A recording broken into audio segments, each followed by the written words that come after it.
Bonjour à tous. Alors dans cette vidéo, on va apprendre à faire des tracés assez complexes. Donc par étape, on va faire étape par étape. On va commencer par tracer un triangle ABC. Je l'ai déjà fait ici. Donc quand ce n'est pas indiqué, on le fait de la taille que l'on veut. Ensuite, on doit placer le point M qui est le milieu du segment AB. Donc je vais prendre ma règle, je mesure, ici j'ai 6 cm. Je vais donc prendre à 3 cm et je vais bien mettre une croix pour marquer le point M. Ensuite, on doit tracer la droite parallèle à la droite AC passant par le point M.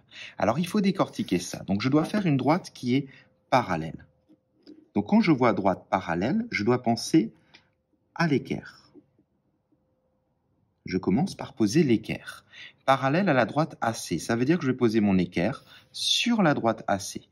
Donc, un côté de l'angle droit sur la droite AC. Voilà. Je vérifie que je suis en place.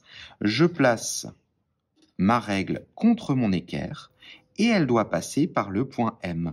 Donc, ça veut dire que je vais déplacer mon équerre jusqu'au point M et tracer cette droite parallèle. Voilà. J'ai ensuite l'indication qu'elle coupe la droite BC en N, c'est-à-dire que ce point-là, ce point d'intersection, je vais l'appeler N. Je passe ensuite à l'étape numéro 4. Je dois tracer la droite perpendiculaire à BC, passant à la droite BC, passant par le point N. Donc je vois le mot perpendiculaire. Donc quand je vois le mot perpendiculaire, je dois penser que la première chose à poser, c'est la règle. Et je dois poser la règle sur la droite BC.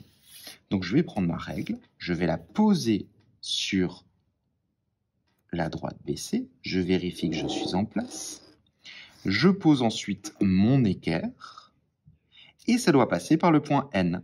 Donc je vais glisser mon équerre jusqu'au point N qui est ici et je vais tracer ma droite perpendiculaire.